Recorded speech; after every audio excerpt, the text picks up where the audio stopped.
Si agarra sus Biblias, vaya a Jeremías capítulo 3.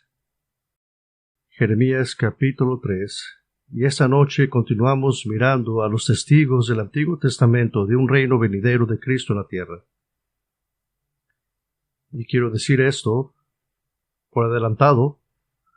Mientras ponía este proyecto junto, empecé a luchar con el hecho que tenemos que entender cosas teológicas grandes y generalmente hablando, la idea general de los pastores hoy en día es no enterrarlos con teología. Y ha sido bien satisfactorio para mí de ver en estos meses de cómo hemos estudiado la palabra y he recibido muchos correos electrónicos de ustedes de cómo han respondido en aprender más de lo que estamos hablando. Y no es eso el punto. Lo mejor que conocemos en el futuro, lo mejor que vamos a vivir y lo vamos a atesorar en nuestro corazón. Me da pena por aquellos cristianos que no están expuestos a teología del futuro.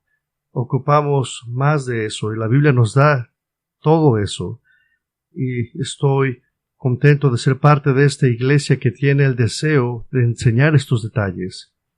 Y parte de esos detalles es ir a través del Antiguo Testamento para dar una demostración que aquellos que a lo mejor pudieran decir que eso nada más habla en una parte de la Biblia que es en Revelaciones 20 y en realidad no, está en todas partes. Y así que por esta parte de la Biblia escogí 19 lugares donde la Biblia habla de esto. Y en esta noche hablaremos en Jeremías, en capítulo 3, y vamos a estar yendo a otros capítulos. Pero vamos a llegar a un versículo que es especialmente muy conocido por nosotros. El hecho de que todo cristiano atraviese a tiempos y quizás incluso largas temporadas de sufrimiento espiritual a través de las terribles circunstancias que no nos atormentan como seres humanos que vivimos en un mundo caído, y sin duda es especialmente durante estos tiempos que el que quizás sea el versículo bíblico, en mi opinión, más comercializado sobre la esperanza de Dios, que brinda consuelo en forma de carteles, arte caligráfico, tazas de café, camisetas y páginas de inicio de sitios en la Internet. Yo mismo recibí un hermoso regalo con este versículo de la Biblia hace algunos años durante un momento particular difícil en la vida de nuestra familia. Y ese versículo es Jeremías 29:11 que dice: porque yo sé los planes que tengo para vosotros, declara Jehová, planes de paz y no de calamidad, para daros un futuro y una esperanza. Y ciertamente, en un sentido general, esto es cierto para todos los creyentes genuinos en Cristo. Dios sí conoce los planes que tiene para nosotros y nuestro futuro. Y la esperanza está de verdad asegurada por la sangre de la cruz y la esperanza segura del cielo.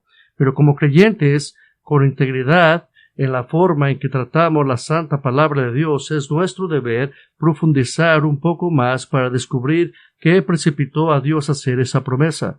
Y lo que precipitó a Dios a hacer esa promesa se registra en Habacuc 1, versículo 5. Mira entre las naciones y mira, asómbrate también, asómbrate, porque algo estoy haciendo en vuestros días. No lo creerías si te lo contaran, porque he aquí yo levanto a los caldeos, esa nación amarga y apresurada que camina sobre la anchura de la tierra para poseer moradas que no son suyas. El reino del sur de Judá había sido tan infiel a Dios, tan corrupto y vil, que Dios traería a los guerreros caldeos del imperio babilónico para aplastar a Judá y destruir a Israel. Y Jeremías 29:11, proporcionado por Dios a través del profeta Jeremías, es sólo una pequeña parte de la esperanza que Dios estaba dando incluso a su pueblo desobediente. De hecho, Jeremías 29:11 no solo se encuentra en un pasaje más amplio con más sustancia que simplemente esa promesa, sino que también se encuentra en el contexto más amplio de muchas promesas y garantías que Dios le hizo a Israel. Volveré a eso en breve. Pero porque queremos entender la palabra, quiero recordar primero unas características importantes de la teología premilenial para preparar el escenario para nuestras observaciones en el contexto más amplio de Jeremías. El eminente estudioso del Antiguo Testamento, el Dr. Walt Kaiser, hace la observación de que el premilenialismo tiene características básicas. Una es una filosofía de la historia, dos implica un sistema de interpretación y tres es una teología de la historia de la salvación. Y quiero compartir esto para que usted pueda enriquecer su apetito. Como filosofía de la historia, el premilenialismo afirma que Dios es lo suficientemente sabio y poderoso para cumplir sus promesas a Abraham, a Isaac, a Jacob y David dentro del alcance del tiempo y el espacio. Dios no abandona las promesas reales de las tierras cambiando sus promesas. Las realidades físicas hechas a los patriarcas. Él cumple todas sus promesas de una manera que entendemos. Como sistema de interpretación, el premilenialismo ve las promesas a Abraham y David como incondicionales, que no descansan en las acciones de ningún ser humano. Cualquier sistema que altere las promesas a Abraham basándose en las acciones de la humanidad, por ejemplo, Israel crucificando a Cristo, niega la naturaleza incondicional de las promesas de Dios a Abraham y a David y con respecto a un futuro Israel en la tierra. Y como teología de la historia de la salvación, el juicio de Dios sobre Israel no puede verse como su última palabra a su nación escogida. Consistentemente, en los profetas del Antiguo Testamento, es lo que predice el juicio de Israel, incluye la esperanza del regreso de Israel a la tierra y de la bendición. Y hay muchos teólogos que dicen que eso no va a ser así, y eso no está bien. Pero aquí está la pregunta planteada por aquellos en el campo del amilenialismo, que Israel ha sido en algún nivel o de alguna manera, dependiendo del subsabor del amilenialismo, que ha sido reemplazado o resignado por la Iglesia.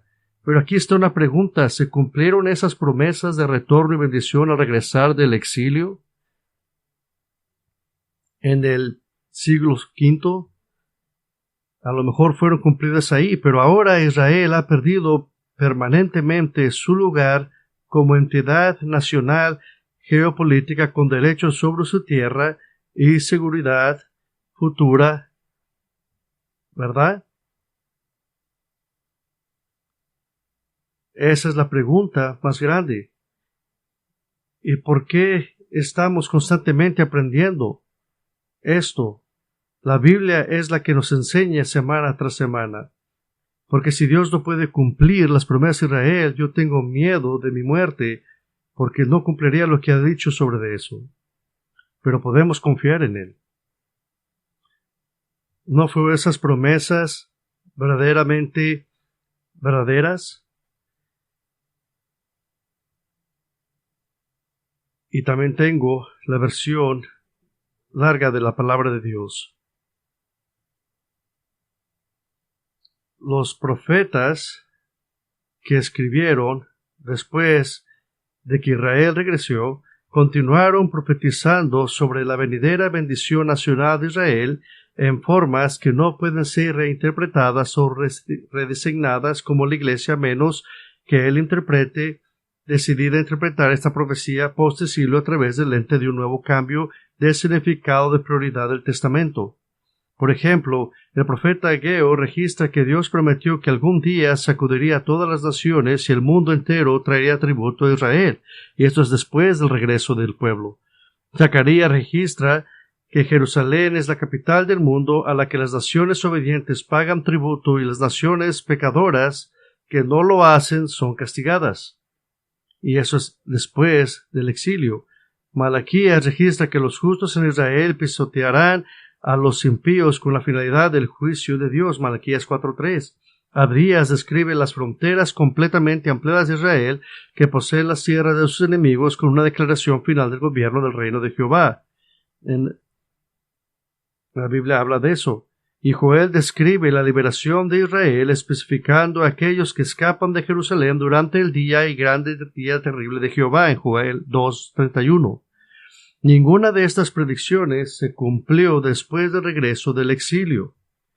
Ninguna de ellas. Así que debe de haber algo más. Así que esta noche recurriremos al testimonio de Jeremías en el Antiguo Testamento para responder a esta pregunta. Previo el profeta Jeremías, tan importante para la historia de Israel, una restauración de Israel más allá del regreso del exilio. Ahora, antes de profundizar esta serie en particular sobre los testigos del Antiguo Testamento, tratar sobre el reino milenial en general, pero es imposible evitar cruzarse con Israel.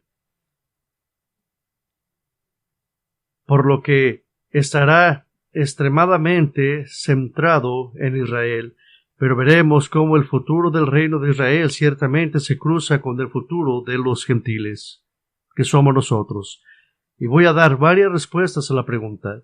¿Previó el profeta Jeremías tan importante para la historia de Israel una restauración de Israel más allá del regreso del exilio? Aquí está la primera respuesta, 5 promesas. Esa es la primera respuesta, 5 promesas. Y esto nos lleva a Jeremías capítulo 3 del 14 al 21. Y voy a leer del versículo 14 en adelante. Volved, hijos infieles, declara el Señor, porque yo soy vuestro dueño, y os tomaré 1 de cada ciudad y 2 de cada familia, y os llevaré a Sión. Entonces os daré pastores según mi corazón, que os apacienten con conocimiento y con inteligencia. Y sucederá que en aquellos días, cuando os multipliquéis y crezcáis en la tierra, declara el Señor, no se dirá más, arca del pacto del Señor, no les vendrá a la mente ni la recordarán, no la echarán de menos ni será hecha de nuevo. En aquel tiempo llamarán a Jerusalén trono del Señor, y todas las naciones acudirán a ella, a Jerusalén, a causa del nombre del Señor, y no andarán más tras la terquedad de su malvado corazón. En aquellos días andarán la casa de Judá con la casa de Israel, y vendrán juntas de la tierra del norte a la tierra que di en heredad a vuestros padres. Jeremías le da al lector un sabor profético de los últimos tiempos en este pasaje. En aquel tiempo, dice el versículo 17, en aquellos días, versículo 18, un tiempo en el que ya no habrá más terquedad pecaminosa. El versículo 17 habla de eso. Pero podemos quebrar esto en 5 promesas. La primera promesa, Dios recordará a cada judío creyente. Dios recordará a cada judío creyente. En el versículo 14, incluso si hay solo 1 de una ciudad y 2 de toda una familia, ningún creyente será olvidado. Serán devueltos a Jerusalén. Y en el versículo 14, Dios retrata a Israel en tiernos términos familiares. Representa a Israel como sus hijos. Pero también en un retrato quizás aún más íntimo dice, yo soy un amo para vosotros. ¿Por qué es algo íntimo? Pues la palabra hebrea no describe a un amo en el sentido de una relación amo y esclavo, más bien representa la relación marido y mujer. A veces se traduce en el Antiguo Testamento como marido. Entonces, la base para la súplica de Dios a Israel para que regrese a él se basa en el vínculo matrimonial inquebrantablemente que Dios celebró con Israel en el monte Sinaí. Porque Él hizo eso, Dios va a recordar a todos los creyentes que son de su pueblo. La segunda promesa tiene que ver con Dios proporcionará pastores fieles. En el versículo 15 dice que Él va a dar pastores. Algunos sostienen que al regresar del exilio esto se cumplió en hombres como Zorobabel y Esdras, pero ciertamente no pueden interpretarse como algo permanente. Solo la llegada del gran pastor, como dice Ezequiel 34:23, cumplirá esta promesa junto con los pastores secundarios nombrados por él. Hay una tercera promesa. Dios cumplirá sus promesas de una gran población. En el versículo 16 habla de eso. ¿Qué quiere decir esto? Pues miraremos brevemente a Jeremías 23:3 que repite esta promesa. Pensamos en Ezequiel en 36:11 y que le promete a Abraham que lo multiplicará para cumplir su promesa. Y hay una promesa número 4, Dios reemplazará el arca del pacto. Y eso lo podemos ver en el versículo 16. ¿Por qué es esto? Porque el arca del pacto durante la época del antiguo pacto sirvió como el trono de Dios y fue colocado en el lugar santísimo, lo que significa la presencia espiritual de Dios con su pueblo. Pero ahora Jerusalén, en el versículo 17, ellos mismos van a ser el trono de Dios. Y las naciones reunidas en el trono de Jehová indican visitas al rey. Para una persona, las naciones reunidas en Jerusalén son ciertamente uno de los cuadros más grandiosos del reino venidero y no pueden ser espiritualizadas simplemente como naciones que llegan a la fe en Cristo. El texto es específico en que se están reuniendo en Jerusalén. Hay una promesa número 5, Dios reunirá a Israel. En el versículo 18 habla de eso. Y van a regresar juntos. Y algunos afirmarán que esto se cumplió al regresar del exilio, y así fue hasta cierto punto. Pero el regreso del exilio fue el regreso de solo unos pocos miles, no de la totalidad de la nación. Y los que regresaron no eran de las 10 tribus del reino del norte tomado por Asiria. Nunca regresaron. Por favor, tenga en cuenta la última frase, que las promesas de Dios era sobre que les iba a dar la tierra que les dio a sus padres. Esto implica fuertemente los límites originales prometidos a Abraham y dificulta la espiritualización de la tierra en un concepto general de que toda la tierra pertenece a los creyentes en Cristo, porque esto es específico. Así que tenemos 5 promesas. Aquí tenemos otra respuesta a la pregunta. La segunda respuesta es, tenemos 2 plazos de tiempo. 2 plazos de tiempo. Vuelva a Jeremías 16, versículo 14.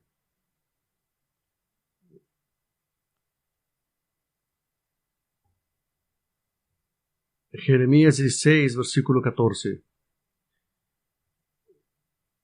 El primer plazo de tiempo que contesta esta pregunta es que la restauración sigue al juicio. Jeremías 16:14 dice, Por tanto, he aquí vienen días, declara el Señor, cuando yo no se dirá, vive el Señor que sacó a los hijos de Israel de la tierra de Egipto, sino vive el Señor que hizo subir a los hijos de Israel de la tierra del norte y de todos los países donde los había desterrado, porque los haré volver a su tierra, la cual le di a sus padres. Y aquí enviaré a muchos pescadores, declara el Señor, que los pescarán, y después enviaré a muchos cazadores, que los cazarán por todo monte y por todo collado y por las hendiduras de las peñas, porque mis ojos están puestos sobre todos sus caminos, que no se me oculta, ni su iniquidad está encubierta a mis ojos, pero primero pagaré el doble de su iniquidad y su pecado, porque ellos han contaminado mi tierra con los cadáveres de sus ídolos abominables y han llenado mi heredad con sus abominaciones. La restauración nacional de Israel se compara con el evento más importante en la historia de Israel, el milagroso éxodo de Egipto, pero ahora esta restauración nacional reemplazará al éxodo como el ejemplo más excelente del poder salvador de Dios para Israel. Y hoy, hasta este día, los judíos recuerdan eso, y ahora esto lo va a reemplazar a ese evento que pasó en Egipto. Y el versículo 15 define esta restauración como un regreso físico a la tierra y un regreso a la tierra definida por los patriarcas, algo que nunca ha sucedido en la historia bíblica o posbíblica. Pero como leímos el versículo del 16 a 18, Israel primero debe someterse al juicio por el pecado nacional, porque dice que primero pagaré doblemente. El versículo 18 habla de esto, cuando dice que primero es que va a hacerlo antes. Así que, para ser claros, pagar doblemente no es un castigo doble. Esto sería inconsistente con la naturaleza justa de Dios. Esto habla de juicio proporcionado. Nada es más atroz en términos de lealtad al pacto que la idolatría. Es adulterio espiritual, por tanto el pago por el pecado es severo. En la profecía de Isaías, Dios declara la misma idea de que al final del exilio Israel habrá recibido doble por todos sus pecados, juicio justo y proporcionado. El segundo plazo de tiempo que responde a nuestra pregunta es un tiempo venidero de angustia para Israel, con las naciones del mundo reuniéndose a su alrededor. Y el texto da dos explicaciones diferentes. Y dice que también que las naciones se van a reunir para esto. Esto se oye mucho como el libro de Revelaciones, usted dirá, y claro, porque es igual. El versículo 19 dice: Oh Señor, fuerza mía y fortaleza mía, refugio mío en el día de justicia, a ti vendrán las naciones, a los términos de la tierra, y dirán: Nuestros padres heredaron solo mentira, vanidad y cosas sin provecho. ¿Puede hacer el hombre dioses para sí, pero no son dioses? Por tanto, he aquí voy a darles a conocer, esta vez les haré conocer mi mano y mi poder, y sabrán que mi nombre es el Señor. Dios describe a Israel en un día de angustia y las naciones del mundo reuniéndose a su alrededor. Y el resultado será que las naciones verán a Dios tal como Él es. Primero, va a pasar de dos maneras. Primero, a través del poder de su rescate de Israel, como Zacarías 14 lo dice. Y juicio, y luego a través de un remanente de gentiles que creen cuando sean testigos de la restauración de Israel y el regreso del Mesías. Y me gusta lo que dice el versículo 18. Dice que los gentiles están diciendo que nuestros padres cultivaron nada más que puras mentiras, y reconocen que Dios es el que ha hecho todo esto, es la salvación de muchos gentiles. Israel primero estará en una tremenda angustia que no tiene paralelo y que aún no ha sucedido, un momento que se describe en muchos otros lugares de las Escrituras. Daniel 12:1 dice: Ahora en aquel tiempo se levantará Miguel. En Revelaciones 12:13 habla de eso también, de cómo la gente de Dios va a esconder en los desiertos. En Jeremías 37 dice que habla de esos días de angustia para ese pueblo. Regresando al eminente doctor Walt Kaiser, afirma que estas dos marcas de tiempo, como la respuesta a nuestra pregunta sobre la restauración de Israel en Jeremías, prediciendo un tiempo más allá del regreso del exilio, y dice esto para resumir en la restauración de la tierra histórica que eclipsa incluso en fama al Éxodo, presidida por una época de problemas sin precedentes para Israel, solo puede encajar en el esquema premilenial. Así que hemos mirado 5 promesas y 2 tiempos, y aquí una tercera respuesta a la pregunta: ¿previó el profeta Jeremías tan importante para la historia de Israel una restauración de Israel más allá del regreso del exilio? Y otra respuesta es: un rey. Vuelva a Jeremías 23:3. Jeremías 23:3. En este pasaje, el Mesías venidero será llamado en términos familiares para el lector de Isaías 11 el renuevo.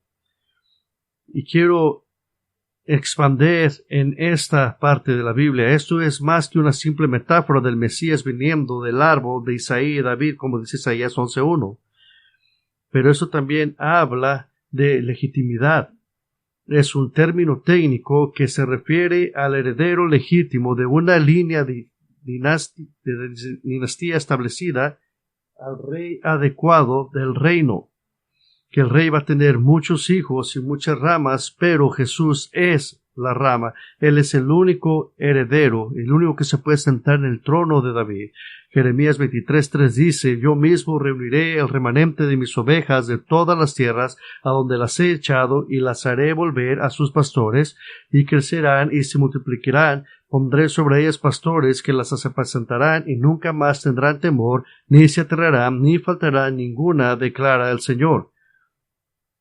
He aquí vienen días, declara el Señor, en que levantaré a David un renuevo justo, y él reinará como rey, actuará sabiamente y practicará el derecho y la justicia de la tierra. En sus días será salvo Judá, e Israel morará seguro. Y este es su nombre por el cual será llamado el Señor, justicia nuestra. Por tanto, he aquí vienen días, declara el Señor, cuando no dirán más: vive el Señor que hizo subir a los hijos de Israel de la tierra de Egipto, sino: vive el Señor que hizo subir y trajo a los descendientes de la casa de Israel de la tierra del norte y de todas las tierras a donde los había echado, y habitarán en su propio suelo. La característica central de esta sección es el anuncio de la venida del rey davídico, pero esto está claramente en el contexto de la segunda venida del rey. Y si lo puedo poner en términos que podamos entender, esto no tiene que ver nada con la Navidad. La enseñanza del remanente reitera este tema que se ve regularmente en Jeremías y ver particularmente en los capítulos 24 y 40. En el versículo 3, el tema de ser fructíferos y multiplicarse es importante, y recuerda que ya lo hemos visto una vez en Jeremías 3. También recuerda que en Isaías 65:20 las promesas del reino de que la mortalidad infantil será inexistente ciertamente contribuirá a esta promesa de gran fecundidad. Y versículo 4 indica un liderazgo justo junto al rey Mesías, pastores justos, en contraste con los pastores injustos bajo los cuales Israel sufrió durante tanto tiempo, reyes y líderes impíos. Y estos están enlistados en el versículo 1 a 2, donde Dios dice que cuidado con los pastores que no cuidaron el rebaño. Y el versículo 5 dice que el renuevo justo que ha de venir está asociado de manera paralela a hacer justicia y rectitud donde en la tierra. Y el versículo 6, cuando el Mesías gobierne, él será llamado, no nombrado, como si fuera la primera vez, pero será llamado, conocido por vivir la ética de Jehová, nuestra justicia. ¿Por qué es importante? Porque su deidad se afirma claramente y su gobierno se caracteriza por su justicia. Y es claro que este es el Mesías y es Jehová su nombre. Y luego nuevamente en versículos 7 y 8 podemos ver el tema de la reunión de Israel ahora reemplaza en la leyenda, por así decirlo, incluso al Éxodo. Así que un rey contesta esta pregunta. Y aquí tenemos otra respuesta a la pregunta. Nuestras respuestas han sido 5 promesas, 2 clavos y un rey. Y la cuarta es respuesta a la pregunta, es 2 regresos. Vuelva a Jeremías 29:10. Vaya conmigo, Jeremías 29:10.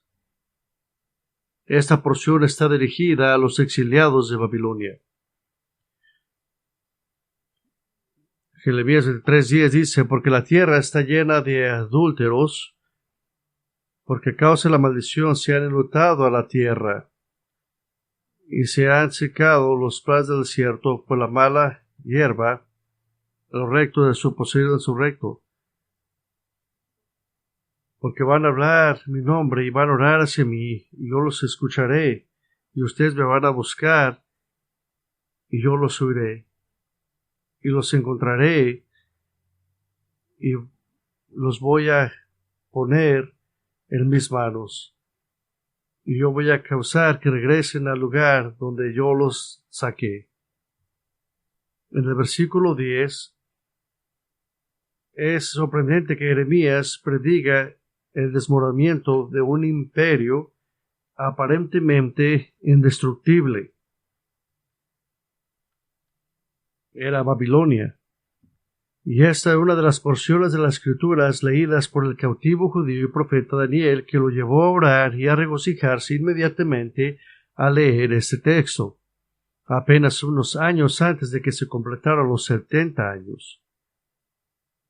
Daniel 9, en el versículo 1, dice: en el año primero de Dario, hijo de Asuero, de la descendencia de los Medeos, que fue constituido rey sobre el reino de los caldeos, en el año primero de su reinado, yo, Daniel, discerní en los libros el número de los años acerca de los cuales vino palabra de Jehová al profeta Jeremías para el cumplimiento de la devastación de Jerusalén, es decir, 70 años. No voy a entrar en muchos detalles sobre esto, y hay muchas indicaciones de cómo descifrar los 70 años, y no me voy a enfocar en eso, pero en mi opinión la solución más plausible es la más sencilla, que en el año 539 antes de Cristo el imperio babilónico cayó en manos de los persas. En el año 538 antes de Cristo, Ciro de Persia emite su decreto para permitir que los israelitas regresen a Israel.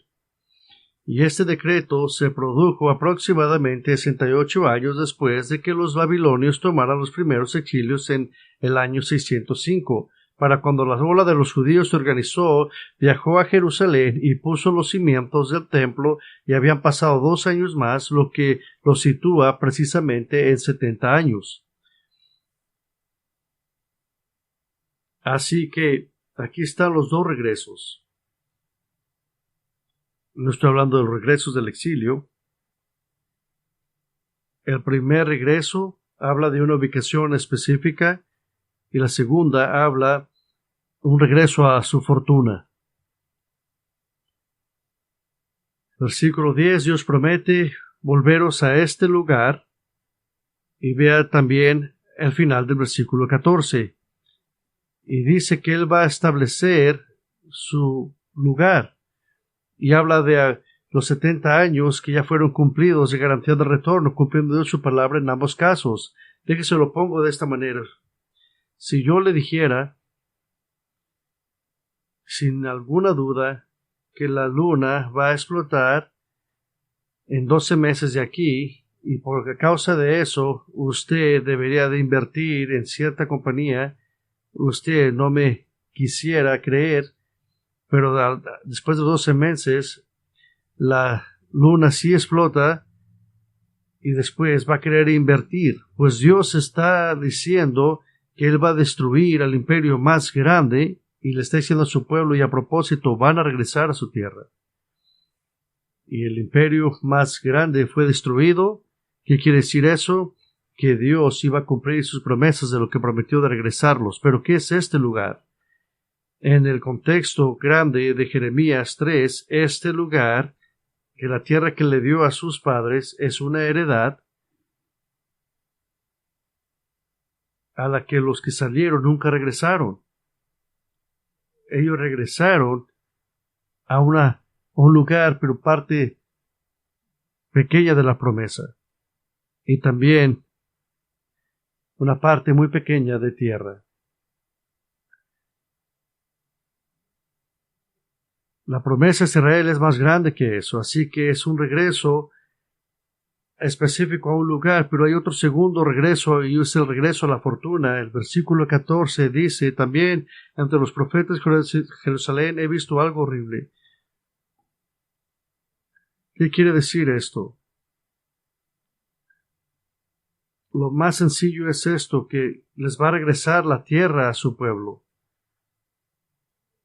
Hay una conexión clara en Deuteronomio 30, versículo 3, que Dios les va a regresar su cautiverio y se compadecerá de ti y te reunirá de nuevo de todos los pueblos donde Jehová tu Dios te dispersó, y Dios te va a traer una vez más a donde estaban tus padres.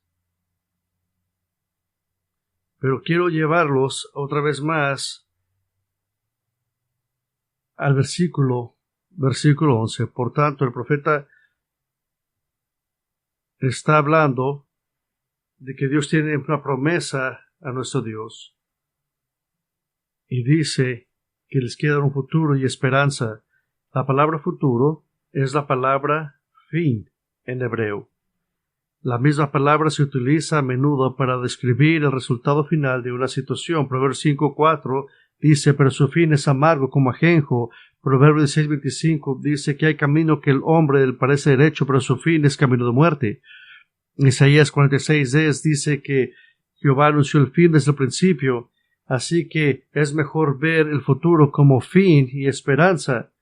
Y son paralelos, que el futuro se acaba y hay esperanza, y la esperanza es el final de esto.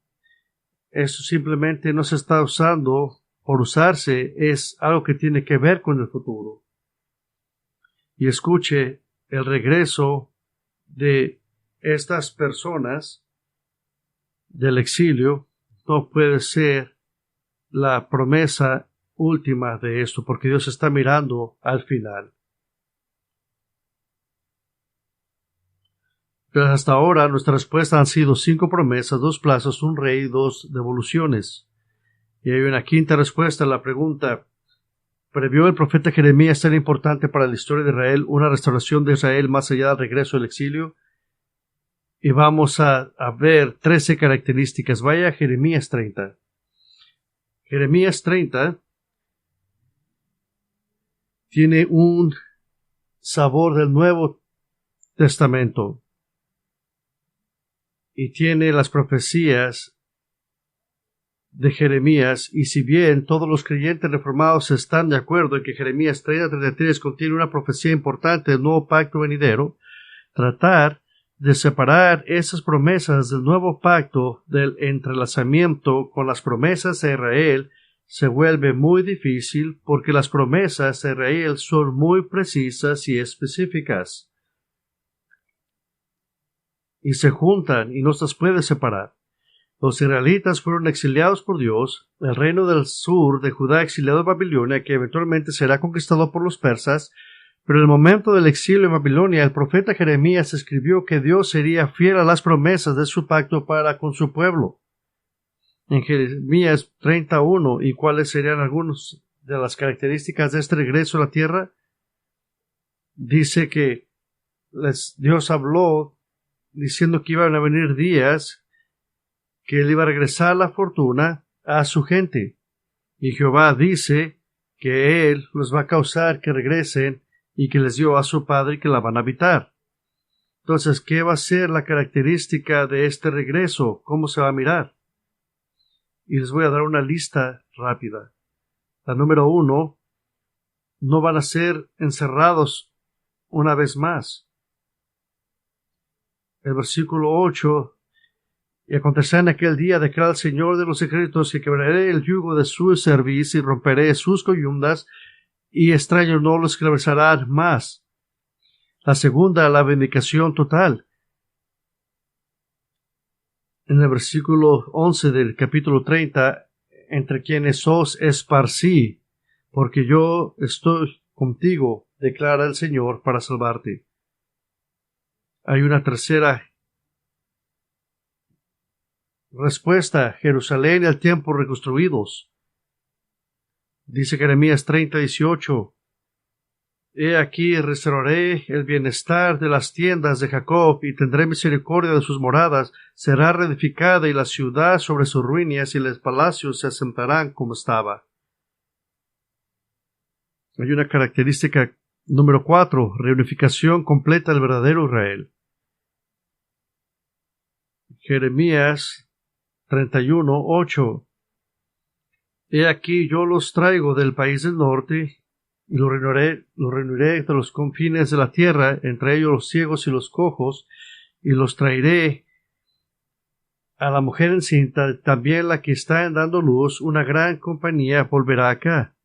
Con llanto vendrán, y entre súplica los guiaré, y los haré andar junto a arroyos de aguas, por camino derecho en el cual no tropezarán, porque soy un padre para Israel, y Efraín es mi primogénito.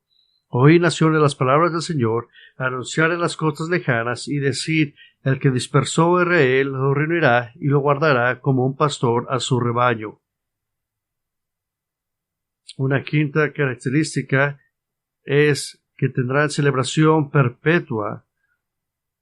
Eso quiere decir que va a ser una celebración constante.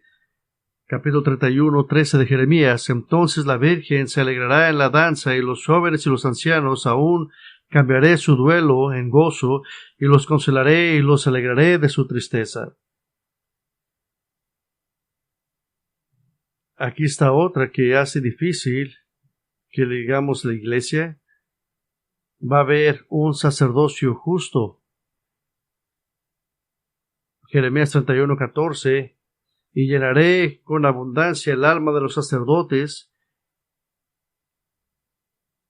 y mi pueblo se saciará. Hay una séptima característica, un nuevo pacto con justicia interna.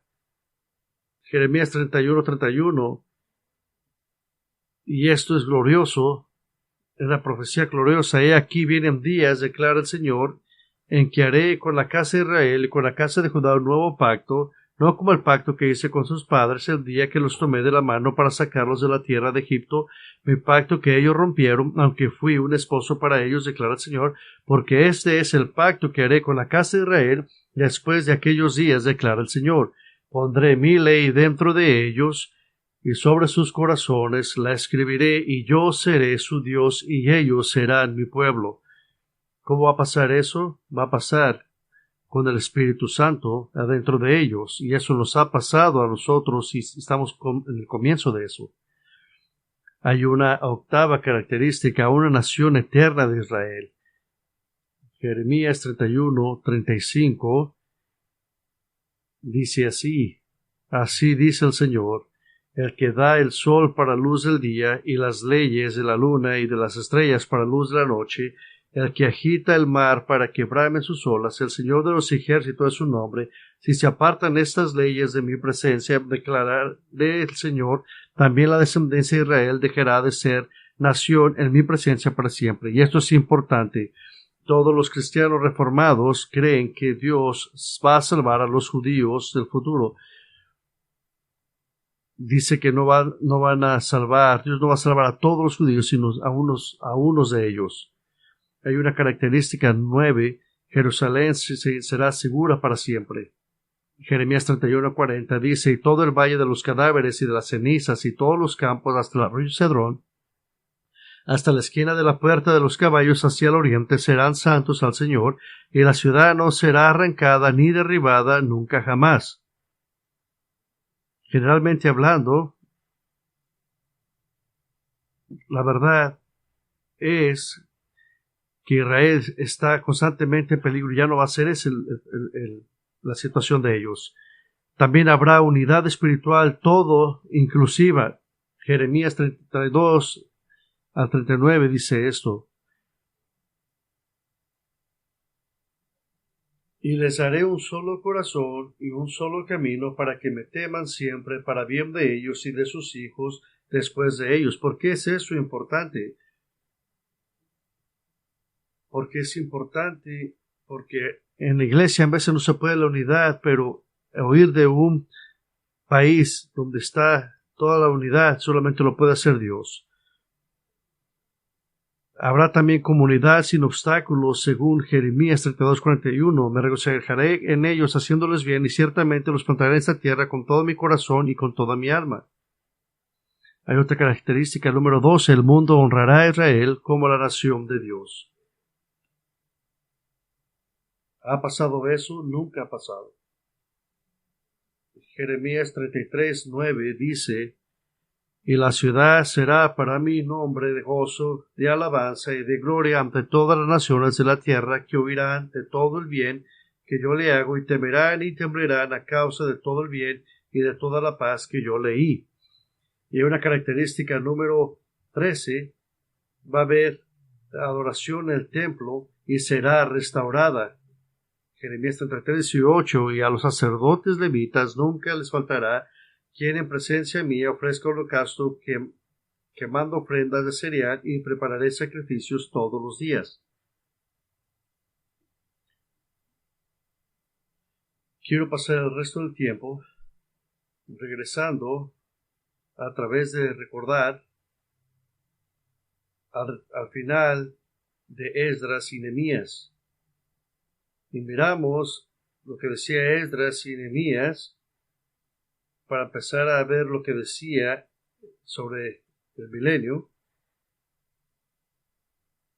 Pero regrese a Esdras y Nehemías por un momento. Esdras y Nehemías cuenta la historia del regreso del exilio y ciertamente parece que Dios está haciendo estas cosas. Pero Esdras y Nehemías es una prueba de que el regreso del exilio no cumplió plenamente las promesas de Dios. Es una sombra, es una demostración de que Dios puede cumplir estas promesas, pero una y otra vez el pueblo falla la lealtad al pacto de Esdras y Nehemías. Y para aquellos que no creen en un reino literal venidero en la tierra, o que creen que el regreso del exilio fue el cumplimiento de las promesas de Dios de restaurar a Israel, consideren esto. Repasemos estas características de la restauración de Israel y veamos lo que realmente sucedió. ¿Qué pasó cuando regresaron? ¿Nunca más fueron esclavizados? En realidad, todos los israelitas que regresaron a Israel después del regreso a Jerusalén todavía están sirviendo al rey persa, incluso llamándose esclavos, y eso lo miramos en Nehemías 9:36. Vindicación total, ni siquiera está cerca de eso. Los pueblos que lo rodean, incluso pueblos pequeños e insignificantes, son una espina clavada en su costado y a una amenaza continua.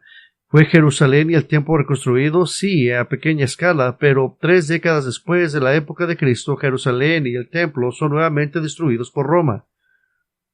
Fueron reunidos completamente del verdadero Israel. Menos de 50,000 judíos regresaron originalmente, en total una fracción de total en Israel. Celebración perpetua. Han tenido algunas celebraciones, pero la mayor parte de Esdras y Nehemías ha estado salpicada de pruebas, dolor, reprensiones y reversas espirituales. Un sacerdocio justo. Esdras y Nehemías ha tenido a algunos sacerdotes corruptos, a veces hombres no espirituales en el liderazgo. ¿Habrá un nuevo pacto con justicia interna? ¿Tuvieron eso? En múltiples ocasiones Israel hace promesa a Dios y todas y cada una de ellas es incapaz de mantener su obediencia. ¿Habrá una nación eterna de Israel? Israel solo será semi-independiente por un periodo de aproximadamente 6 años entre este momento actual a finales del siglo V a.C. y hasta que Roma diezme la nación. No hay una nación eterna hasta ahorita. Jerusalén ha sido salvo para siempre. En el año 70 después de Cristo, las legiones romanas de Tito finalmente destruyeron a Jerusalén. ¿Habrá unidad espiritual toda inclusiva? ¿Tuvieron eso? Tanto Esdras como Nehemías han tenido que lidiar con la desunidad entre el pueblo, y algunos queriendo guardar la ley de Dios y otros desconectados de la ley, algunos queriendo ser fieles como pueblo étnico y otros queriendo complacer a los líderes circundantes que lo intimidan. ¿Tuvieron comunión sin obstáculos con Dios? Nehemías capítulo 7:10 trata de tener que restablecer la comunión con Dios y ser quebrantados una vez con respecto a su propio pecado y rebelión.